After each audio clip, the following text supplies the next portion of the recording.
이제 유럽에서 전쟁이 일어나면서 2000년대 이후에 군비 증강을 제일 안 했던 데가 유럽이에요. 네, 유럽 같은 경우에는 제가 이제 수치 한번 보니까 네. 글로벌 무기 수출 규모를 보니까 2000년 이후부터 20년 동안에 유럽이 37%입니다. 근데 이게 전쟁이 발발을 하게 되면서 이제 발에 불똥 떨어진 거죠.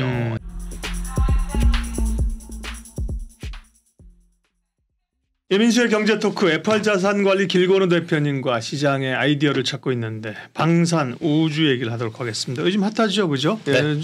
줄어들었다가 방산도 관심 있고 네. 우주도 한미 정상회담에서 이제 이슈가 돼갖고 이 두 가지 이슈는 또 많은 기업들이 함께 묶여, 그죠? 맞습니다. 네, 묶여 있는 데가 많아서 방산과 우주항공은 같이 가야 되는데 먼저 방산부터 보면 뭐 어떤 걸 주목해야 됩니까? 방산 좋습니다. 네, 방산은 그냥 다 좋은 게 사실은 러시아 우크라이나 전쟁이 굉장히 우리나라한테는 저는 개인적으로 생각하기에는 굉장히 큰 수혜를 가져다 주지 않았다라고 보고 있는 게 뭐 첫 번째는 천연가스 가격 폭등했죠. 폭등하다 보니까 결론은 가져올 데가 없어서 LNG 추진선 또 뭐 얘기 굉장히 많이 나오죠. 왜냐하면 이걸 어디서 가져와야 되냐면 미국 갖고 또 실어와야 되거든요. 그다음에 거기에 들어가는 피팅 업체들 많이 수혜를 봤었죠. 근데 그 외적으로도 저는 가장 큰 수혜는 저는 사실은 방산업체가 봤다라고는 생각이 들어요. 개인적으로 죽을 지경이죠. 물가 오르고 뭐 오늘도 점심 먹었는데 만 몇천 원이더라. 이제 10,000원짜리 점심 여의도는 찾기 어려울 정도가 됐어, 그죠? 맞아요. 물가 오르고 네네. 우리 유가 오르고 고생했는데 산업 측면으로 보면 그죠? 방산 얘기하시려고 방산은 그 수혜를 솔직히 톡톡히 보고 받았다, 있다. 그제? 예, 그렇습니다. 그러면 좀 뭐 아직까지도 이제 K2 전차 그죠? 네. 현대로템이 제일 선두했었었고 최근에 또 현대로템 급등하지 않았습니까? 네, 잘 가고 있습니다. 추가 수주에 대한 기대감이 좀 있는 거죠? 저는 훨씬 더 많이 있다라고 보는 게 결론은 이제 유럽에서 전쟁이 일어나면서 사실은 기존의 2000년대 이후에 군비 증강을 제일 안 했던 데가 유럽이에요. 네, 유럽 같은 경우에는 제가 이제 수치 한번 보니까 글로벌 무기 수출 규모를 보니까 2000년 이후부터 20년 동안에 아시아 오세아니아가 제일 많이 늘었더라고요. 180% 정도 늘었고요. 아프리카가 의외로 110%, 그다음에 중동이 84%인데 유럽이 37%입니다. 근데 이게 전쟁이 발발을 하게 되면서 이제 발에 불똥 떨어진 거죠. 야 이거 하다 보니까 우리들도 들어올 수도 있겠다라는 게 있다 보니까 특별히 이제 러시아 국경을 맞대고 맞아요. 있거나 가까운 쪽은 불안하죠. 네, 그래서 뭐 제일 먼저 사실은 이제 폴란드가 열심히 적극적으로 하고 있고 그 외에도 뭐 핀란드도 있고요. 그다음에 이제 이쪽뿐만이 아니라 전 세계적으로 중동도 사실은 최근 들어서 뭐 맞아요. UAE 그다음에 열심히 하고 있죠. 그다음에 사우디도 열심히 하고 있죠. 그다음에 이제 호주는 원래 군비 증강 열심히 했거든요. 근데 이제 그 중에서는 이제 레드백이라고 장갑차 좀 또 여전히 계속 얘기 나오고 있고. 근데 추가적으로 제일 많이 늘어나는 게 K2랑 K9이에요. 근데 이게 왜 그러냐면 지상전을 하다 보면 제일 필요한 게 사실은 전차랑 화포입니다. 기동력도 있어야 되고 빨리 쏴야 되고 가성비가 좋아요. 근데 가성비 얘기하다 보면 사실은 전형적으로 전차의 제일 강국은 사실은 독일이죠. 맞습니다. 예. 전차 부대. 그럼요. 근데 그에 비해서 우리나라의 K2 전차의 성능을 비교를 한다라고 하면 별반 차이 안 납니다. 근데 가격적인 측면에서 보면은 타보셨어요? 저는 다 타봤죠. 그래요? 왜 그러냐면 농담으로 저는 타봤어 이랬는데 진짜 타봤나 보네. 저는 직업군인을 했기 때문에 다 나오네요. 심지어 저는 전차는 아니었고 K9이었습니다. K9을 제가 가리키는 사람이었거든요. K9 자주포. 네. 그것도 이제 차에 요즘은 실어서 다니는 거잖아요. 아닌가? 같이 이제 합쳐 있어요. 몰라 뭐 모르니까. 그러니까 전차에다가 화포를 단 게 이제 자주포라고 생각하시면 되는데. 팔라딘이라고 이제 또 미국이랑 독일이 굉장히 또 화포도 괜찮은데 K9은 아니 국방 사이트 한번 합시다. 유튜브에 요즘 국방 사이트 잘 나가요. 저 좋습니다. 밀리터리 저는 아예 다들 현직을 뛰던 사람이기 때문에 그래서 저는 사실은 이게 가성비라는 얘기가 제가 원래 전역하고 나서 처음에 들어갔던 게 원래 하나 에어로스페이스가 K9을 이제 결론은 가지고 있는 하나 그룹이 가지고 있는데 원래 삼성 거였어요. 그렇죠. 삼성이 하나에 팔았죠. 네, 삼성 테크윈이라고 있었는데 맞아요. 제가 그 회사를. 그렇구나. 방산 전문가가 계셨네. 네, 그래서 이제 그쪽에 대한 성능은 너무 잘 알죠. 왜냐하면 제 선배들이 호주 열심히 팔로 다니셨고 해외 열심히 팔로 다니셨고 근데 이제 지금 그게 터지고 있는 거거든요. 그러니까 가성비가 저는 정말 맞다라고 봐요. 그러니까 장비에 대해서 잘 모르시는 분들은 야 그래도 꽤 좋지라고 하는데 예를 들면 이거요. 갑작스럽게 군비를 증강을 해야 돼요. 근데 국방비 예산을 급증을 시킬 수는 없거든요. 그러면 이 돈 가지고 결론은 얼마나 많이 늘리느냐예요. 전차도 더 많이 사야 되고 화포도 더 많이 사야 돼요. 왜냐하면 갑자기 늘려야 되니까 그러면 당연히 우리나라 걸 수주할 수밖에 없는 거죠. 그러니까 이런 측면에서 본다라고 하면 저는 올해도 여전히 좋을 것 같고요. 저는 사실은 한 3년 동안은 좋을 것 같습니다. 왜냐하면 러시아 우크라이나 전쟁이 올해 끝나더라도 사실은 유럽들이 너무 투자를 안 했었기 때문에 아마 진짜 발등에 불이 떨어져가지고 그렇죠. 꾸준하게 해놓을 거예요. 전쟁이 끝나야 되고 근데 전쟁이 끝난다고 해서 이제 상황 끝이다. 맞아요. 뭐 전차 살려고 하는 거 다 취소해. 그렇지 않고 야 맞습니다. 이번 계기로 우리가 국방력을 강화해야겠다. 단계적으로 되겠다. 국방비를 늘려야겠다. 당연히 그렇게 하지 않겠어요? 맞습니다. 근데 그런 측에서 보면 제가 아까 얘기했던 급증을 할 수는 없으니 같은 돈 가지고 많이 늘려야 되니 네, 우리나라가 뭐 사실은 기대되는 게 굉장히 많죠. K2 같은 경우에는 폴란드, 핀란드, 이집트 지금 기다리고 있고요. FA50 같은 경우에는 말레이시아, 콜롬비아. 그다음에 K9 말씀드렸는데 폴란드, 핀란드, 루마니아. 네, 그다음에 이제 미사일 천궁, 그다음에 비호 뭐 이런 것들도 사우디랑 UAE가 또 중동 쪽에서 굉장히 인기가 많아요. 그래서 이런 것들은 저는 골고루 계속 갈 것 같아서 사실은 방산주들 같은 경우에는 그냥 눌릴 때마다 조금씩 저는 모으는 전략이 맞다라고 봐요. K9은 자주포죠. 네. K2는 현대로템에서 만든 전차고. 네. 레드백은 뭐예요? 레드백? 레드백은 이제 장갑차인데. 장갑차. 네, 장갑차인데 이제 막 이제 장갑차인데 막 총 쏘는 거예요. 뒤에 보병들 막 문 열고 내리고 이런 느낌인 거예요. 왜냐하면 사실은 이게 세 개가 다 있어야 됩니다. 뒤에가 빨간색 문인가 왜 레드백이라 그러지? 저도 이제 그거는 정확히는 모르겠는데 문은 빨간색은 아닙니다. 네, 그거는 아닌데 뭐 뒤를 뭐 짱짱이 잘 지켜준다 뭐 이런 뜻이지 않을까요? 네, 왜냐하면 이제 이쪽이 저도 이제 보면은 육군들이 항상 뒤에서 전쟁의 양상은 이렇습니다. 처음에는 비행기가 쏟아붓습니다. 그렇죠. 네, 그 다음에는 화포가 멀리서 쏩니다. 그렇죠. 그 다음에 장갑차 가서 남은 애들을 씁니다. 돌진하면서. 네, 그 다음에 보병이 들어가요. 근데 또 숨어 있는 애들이 있잖아요. 맨몸으로 들어가면 저격당하지. 네, 그때 필요한 게 레드백, 장갑차. 그래갖고 이걸 타고 들어가는 거예요. 네, 그래서 제가 볼 때는 이제 레드백 같은 경우에는 그렇게 크게 사실은 증가할 것 같지는 않고 금비 중강을 한다라고 하면 결론은 아까 얘기했던 순서대로 항공기 쏟아붓고 네. 그 다음에 화포 쏘고 전차 가고 요런 것들에 대한 수주 기대감이 저는 사실은 더 크다라고 봅니다. 네. 항공기는 이제 카이고 그죠? 한국항공우주인데 이번에 뭐 한미 정상회담에서도 미국에도 훈련기 쪽으로 뭐 사실 F50은 뭐죠? 원래 훈련기였는데 FA21 사업으로 이제 또 그다음에 이제 경격기로 가고 맞아요. 그다음에 그러면 K2하고 기업별로 좀 보면요. 제일 어쨌든 시장에서 지금 주목받고 있는 건 현대 로템이잖아요. 현대 로템 자체가 조금 많이 이제 주목을 받고는 있습니다. 현대 로템이 그러니까 왜냐하면 다른 애들에 비해서 조금 늦게 움직였어요. 현대 로템 같은 경우에는 사실은 좀 늦게 움직였다 보니까 얘도 있었는데 얘가 근데 왜 이렇게 안 갔지? 라는 것 때문에 사실은 쭉 뜨는 거라서 지금 사실 달라붙기에는 저는 단기적으로는 조금 부담스럽지 않나. 근데 어느 기업이 좋다라는 건 사실 없어요. 왜냐하면 다 좋아요. 방산 쪽은 사실은 결론은 군비 증강이라는 게 한쪽에 쏠릴 수가 없습니다. 예를 들면 전차도 해야 되고 저 우리나라도 똑같아요.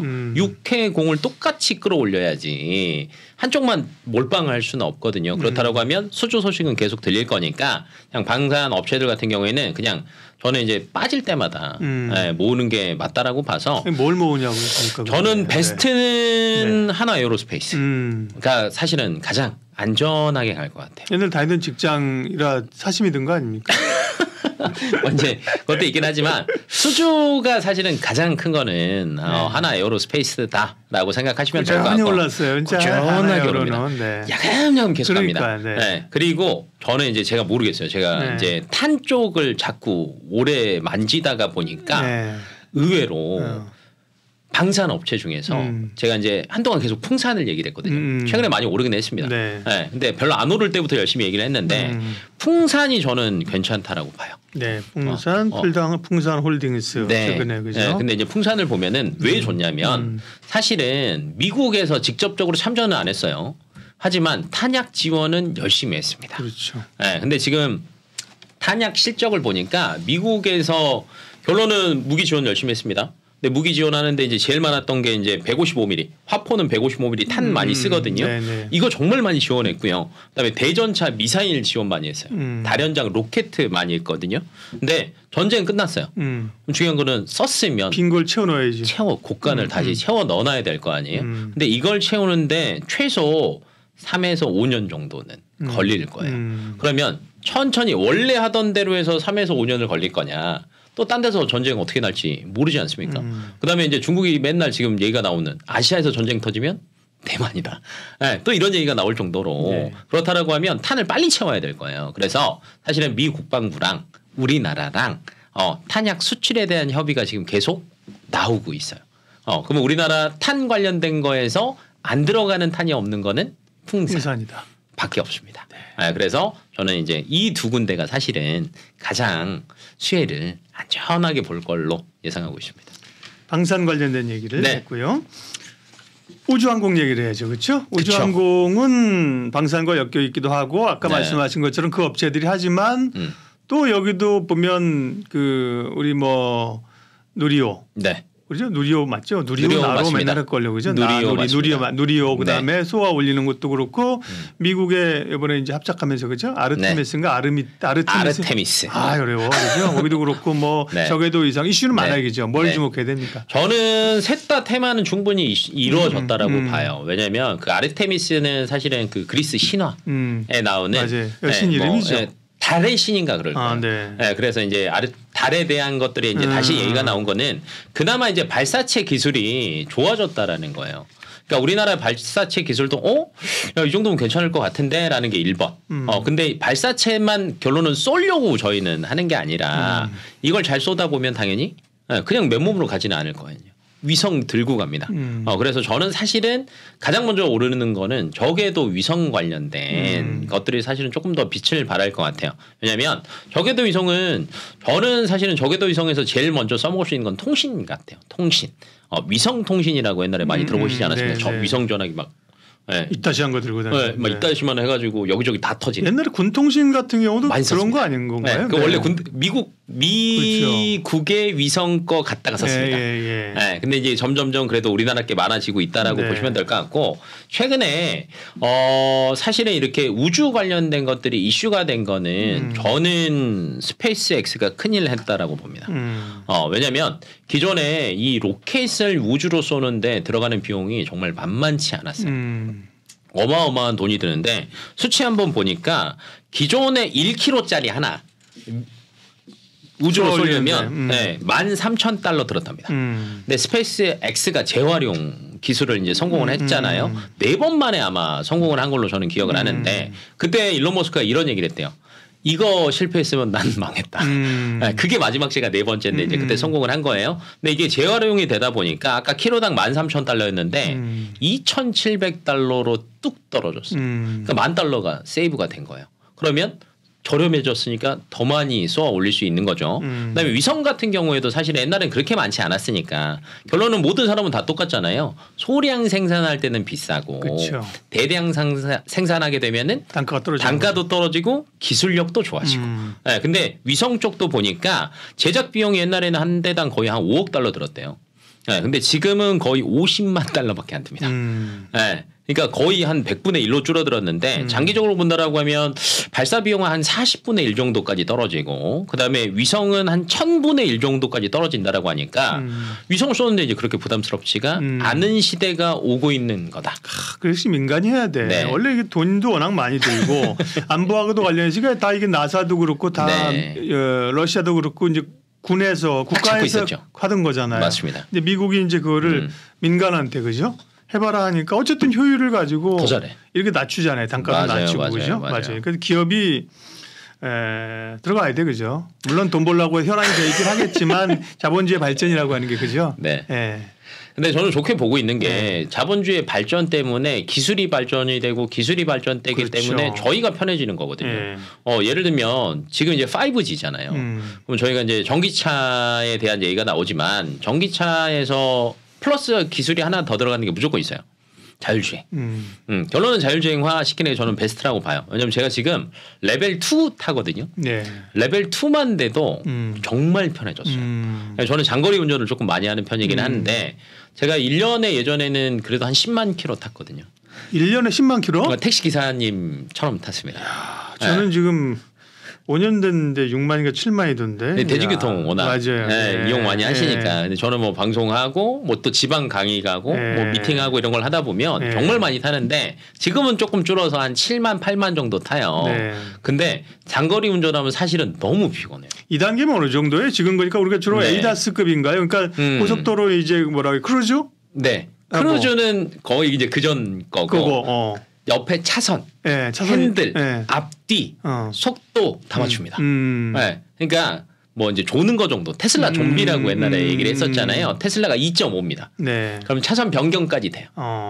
근데 이제 우리나라는 바로 전 단계. 근데 이 정도만 돼도 저는 사실은 제가 운전을 해보잖아요. 그렇죠. 앞차하고의 거리가 있으면 자기가 자동으로 서주고 이런 거죠. 당연하죠. 네, 그런 것만 해도 저는 사실은 피로도가 훨씬 낫죠. 맞아요. 거의 한 5분의 1로 준 것 같아요. 제가 체감하는 거는. 근데 레벨 3가 되면 훨씬 더 좋아지겠죠. 네, 근데 이제 자율주행에서 사실은 저는 가장 중요한 건 이제 지금 법령이라는 얘기들도 있지만 저는 통신 같아요. 왜냐하면 바로 앞에서 급작 사고라는 거는 어떻게 날지 아무도 모르는 그렇죠. 건데 갑작스럽게 사고가 났는데 차가 굉장히 빨리 달리고 있어요. 네, 만약 시속 100km라고 하면 눈 깜짝할 새에 100m, 200m 가는 건데 통신 기술이 느리다라고 하면 이거를 막을 수가 없거든요. 그래서 이게 같이 움직여야 되는데 사실은 지금 5G 얘기하고 있는데 다 안 깔렸죠. 그렇죠. 근데 벌써 6G 얘기 나오고 있죠. 미국은 땅덩이도 넓어요. 예를 들면 이런 상황이에요.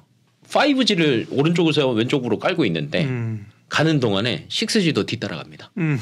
그다음에 그 뒤에 또 7G 따라갑니다. 미국은 말이 되네. 우리나라는 지금 뭐 일론 머스크가 뭐 한국에도 진출하다 그러는데 기존 통신사가 이렇게 잘 돼 있는데 뭐 다들 휴대폰 가지고 그죠? 비용도 싼데 저궤도 위성으로 되겠니 그랬는데 아니 미국 같은 경우는 넓어서 저희 그 기지국을 어떻게 다 세우겠어요, 그죠? 못합니다. 그러니까. 네, 그래서 저기도 좀 필요하다고 생각하시면 되고, 뭐 미국, 유럽, 아프리카 땅덩이 넓은데, 근데 우리나라는 좁다라고 안 필요한 게 아니라 좁은 대신에 산악 지형이 많아요. 네, 그래서 사실은 이제 5G, 6G로 가면서 단파예요. 파장이 클 때는 지형 지물을 잘 넘어가요. 근데 파장이 5G, 6G로 가면 점점점 짧아져요. 뚫고 가는 거예요. 그러니까 빠른 거죠. 돌아가니까 느린 거고 파장이 좁아지니까 빠른 건데 그러면 많이 심어야 돼요. 근데 통신 3사가 그렇게 열심히 캐파를 늘리는데 돈을 많이 안 씁니다. 왜냐하면 이거 하는 꼴을 보니까 저궤도 위성이 굉장히 빨리 가요. 기껏 만들어놨다가 괜히 밀릴 수도 있고. 또 밀릴 수도 있고. 왜냐하면 6G, 7G 또 빨리 갈 수도 있고. 그러니까 봐가면서 그러니까요. 슬금슬금 천천히 일부러 그죠. 그러면 왜냐하면 이거 만약에 저궤도 위성이 제대로 된다라고 하면 이게 훨씬 더 빠를 것 같거든요. 그렇죠. 투자 비용도 줄어들 것 같고. 그래서 우리나라 같은 경우에도 저는 충분히 저궤도 위성을 활용한 통신망 자체가 저는 먹거리가 굉장히 많을 것 같아요. 그러니까 이제 우주 쪽은 뭐 발사체나 이런 거보다도 그러니까 저궤도 위성이나 통신 쪽 뭐 이런 쪽이네요. 맞아요. 근데 이제 사실은 이쪽에서 이익을 보는 거는 뭐 정말 위성 업체들밖에 저는 없다라고 봐요. 왜냐하면 이제 위성 자체가 우리나라 기술도 굉장히 많이 좋아지긴 했지만 사실은 그렇게 아직은 좋은 상태는 아닙니다. 그러면 이제 AP 위성 같은 경우는 이제 대부분 잘 알고 계시겠지만 AP 위성에 또 다이렉트로 요거 하나만 하기가 조금 애매하지 않습니까? 왜냐하면 갑작스레 AP 위성이 너무 많이 만들거나 매출이 급증하거나 하는 그림이 나올 수도 있지만 요 확률보다는 차라리 하나 에어로스페이스 투자하면 두 가지 한꺼번에 다 가져가거든요. 그래서 저는 이제 방산이랑 우주를 같이 얘기하는 이유가 우주는 앞으로의 성장성은 맞습니다.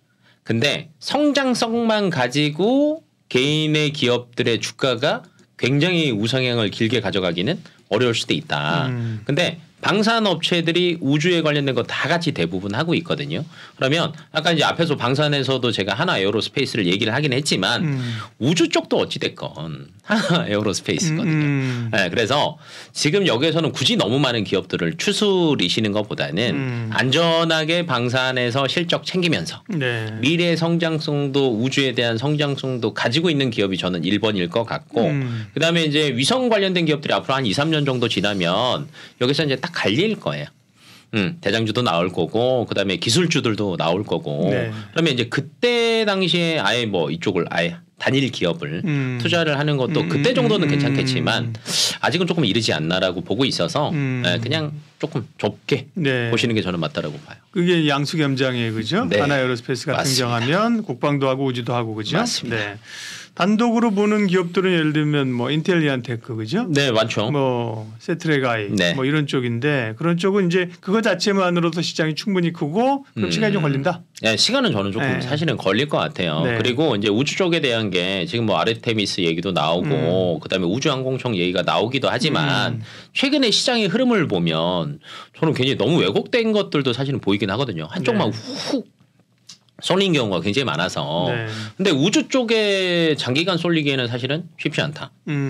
그다음에 쏠릴 수는 있다. 다만 개인들이 정말 잘못 다가갔다가 정말 고점에 몰릴 수도 있거든요.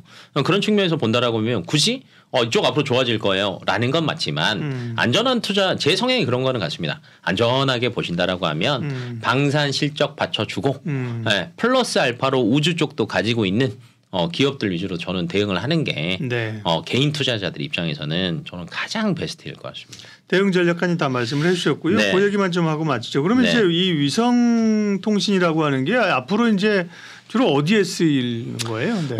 굉장히 많겠죠. 뭐 자율주행 관련된 것들도 있겠지만. 자율주행 말씀하셨고. 네, 네. 그다음에 저는 최근 들어서는 네. 그 해상 운송. 그러니까 자율주행이 나오는 데 있어서 저는 사실은 더 빠른 거는 1번은 농기계 같고요. 네, 그다음에 2번은 선박으로 예상을 합니다. 네, 왜냐하면 자동차는 이미 너무 많잖아요.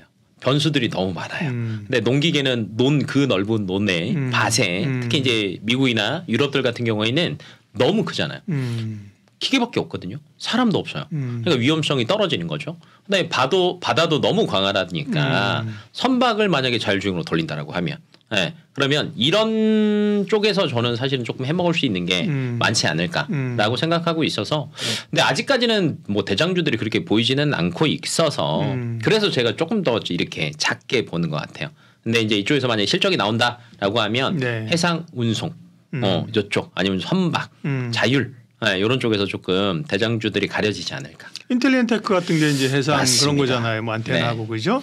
통신하고 그다음에 이제 국방. 맞습니다. 예? 이런 이 통신은 지금 사실은 잘 돼 있지만 하지만 어디 뭐 우리 기지국 한번 불나면 주변에 완전히 마비되잖아요. 그죠? 맞아요. 근데 이제 네. 군 장비는 그러면 안 되니까 그죠? 네. 위성 장비를 사용할 수 있고 네. 네. 비행기에서도 이제 인터넷 사용할 수 있습니까? 최근 들어서 보니까 네. 그 사실은 저희가 생각할 때 비행기에서 인터넷 전화기 쓰시는 분들은 저는 재벌들만 네, 쓴다라고 생각을 아니 했는데 인터넷 자체를 못하게 하잖아요. 지금 네, 가면 뭐 저희는 못하죠. 네, 네, 근데 노트북 다 끄세요. 그다음에 네. 뭐 근데 정말 그 유명 개인 전용기나 이런 데 보면 네. 전화기 다 있거든요. 그렇죠. 여기 다 위성 전화기 쓰거든요. 네. 근데 이제 위성 인터넷을 최근 들어서 제가 막 그것도 찾아봤는데 항공사들이 무료 인터넷 서비스를 적외도 위성 이용해서 조금씩 진행하고 있더라고요. 지금 델타 항공도 하고 있고요. 대한항공도 하고 있고 하와이안 항공 이런 애들이 뭐 스타링크는 얘기 많이 들어보셨을 네, 거예요. 예. 적외도 통신 위성에서는 어찌됐건 가장 선두 기업이긴 하니까 이런 기업들 자체가 이런 서비스들까지 한다라고 하면 저는 조금 앞으로 다가오지 않을까. 네. 그리고 이제 적외도 위성이 정말 괜찮다라고 하면 저는 이제 지금 보니까 작년 기준 해가지고 적외도 위성 통신 쓰는 사람 얼마나 있을까라고 한번 보니까 그래도 100만 명 있더라고요. 그래도 그러니까 옛날 같은 경우는 뭐 몇만 명 안 되겠죠. 정말 재벌들, 뭐 사우디 있는 뭐 중동에 있는 네. 재벌들이나 썼겠지만 이게 조금씩 확대되고 있다. 그다음에 항공사에서도 조금씩 서비스를 하려고 진행하고 있다라는 것 자체가 이 시장 내에서는 앞으로 분명히 성장성이 있는데 아직 개화는 아닌 건 같아요. 사실은 이제 저희가 이제 투자를 할 때 있어서 사실은 수익을 가장 많이 보는 거는 개화되기 전에 잘 골라서 성장기까지 쭉 가지고 가는 건데 사실 그게 쉽습니까? 굉장히 어렵죠. 그렇죠. 네, 그것도 이제 기관 투자자들도 뭐 아니면 VC 같은 사람들이 이게 빵 터지는 거지 개인 투자자는 그 시간을 못 버티거든요. 그러면 저는 더 무르익을 때까지 차라리 조금 기다리시고 계약이 지나시고 성장기 국면에 들어갈 때 저는 들어가는 게 좋지 않을까 개인적인 생각으로는 그렇습니다. 예, 그리고 이제 기본이 되는데 방위산업 쪽 위주로 해서 우주항공도 같이 하는 그런 기업 대표적인 게 그럼 정리하면 하나에어로스페이스. 네. 하나. 네. 네. 롯데 같은 경우는 지금 가격적으로 좀 부담이 있고. 네, 그렇죠? 부담이 단기적으로 너무 많이 올랐기 때문에. 네. 하나에어로스페이스 다른 분이 얘기했으면 설득력이 떨어지는데 근무를 하셨다고 보니까 갑자기 신뢰감이 확 들면서 네. 무기 전체 얘기 재밌었어요. 그죠? 나중에 우리 저 무기 집중 분야 이게 갈수록 공부할 게 너무 많아. 2차 전지도 그죠? 뭐 양극재, 음극재, 소재 막 하잖아요. 그죠? 이제 방산도 우리가 K2 이러면 안 돼. K2는 어떻게 구성돼 있고 이 안에 세부는 어떻게 되고 K9에는 뭐가 들어가고 그죠? 너무 잘할 수 있죠. 이런 거 나중에 기대하겠습니다. 네. 경제토크 FR 자산관리 길건우 대표님 함께했습니다. 고맙습니다. 감사합니다.